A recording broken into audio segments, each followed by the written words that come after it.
Selamat malam, makasih buat Bang Kiki udah mau dengerin cerita ini. Dari gua Yola, umur 22 tahun, domisili Bogor. Gua mau menceritakan sebuah kisah atau pengalaman dari rekan gua, dari Azhar Yusuf. Setiap orang pasti punya pengalaman mistiknya masing-masing, kayak kisahnya Azhar Yusuf yang membagikan pengalaman mistiknya saat melewati jalan yang membelah hutan Jemulang. Azhar sebenarnya udah lama ingin bawa keluarganya berlibur. Kebetulan saudaranya ada yang tinggal di daerah Bogor.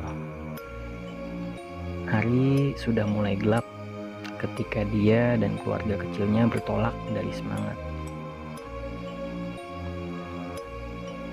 Gak kerasa Azhar lupa.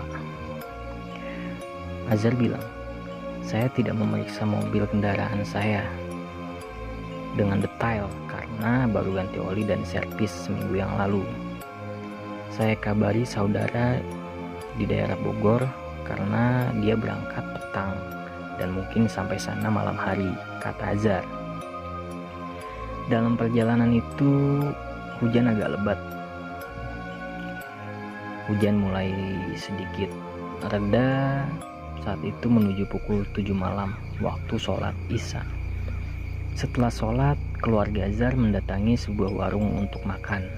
Tak terasa cara makan dan selepas penat menghabiskan waktu hingga 2 jam. Sekarang sudah jam 9 malam, kata Azhar.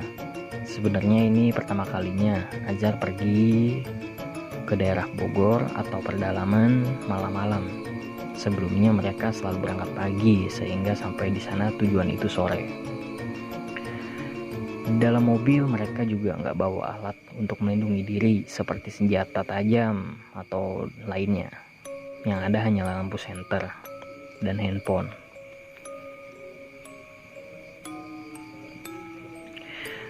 Lantas cerita,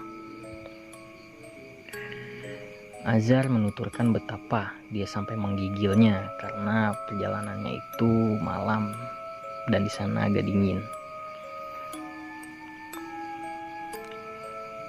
Hutan Jemulang yang seram.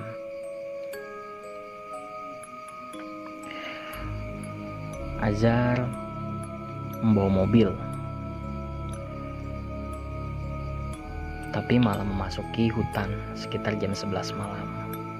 Gak ada kendaraan yang mereka temui setelah daerah yang mereka lewati tersebut sudah sepi, jalannya berbelok-belok pula dan sempit. Belum lagi kabut putih yang tebal semakin menambah suasana seram. Istri dan anak-anaknya mulai marah-marah mengapa Azhar mengambil jalan itu.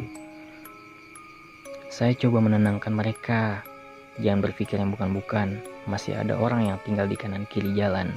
Coba tengok, di pinggir jalan atau di pinggir hutan ada beberapa cahaya pelita, itu rumah-rumah warga asli sini, kata Azhar untuk menenangkan keluarganya. Mendengar kata-kata Azhar, istri dan anak-anaknya mulai sedikit tenang. Tetapi gak selamanya ada lampu-lampu pelita di kanan kiri. Seingat saya setelah jam 3, setelah 3 jembatan itu sudah tidak ada lagi terlihat lagi lampu-lampu pelita. Kami berlima baru sadar sekarang membelah kesunyian malam di tengah belantara Jemulang tanpa jaringan ponsel sama sekali, kata Azhar. Saat itu Azhar hanya bisa berdoa, memohon keselamatan kepada Allah. Dia juga menyesal kenapa mengambil jalan yang menyeramkan itu.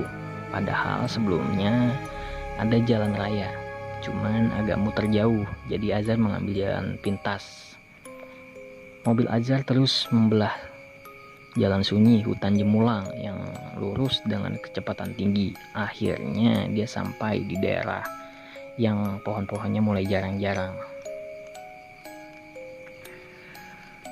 Agak dingin di sini.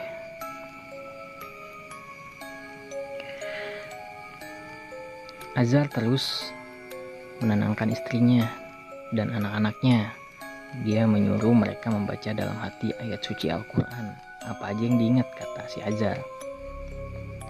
Saat berpesan itulah mobil Azhar seperti menabrak sesuatu.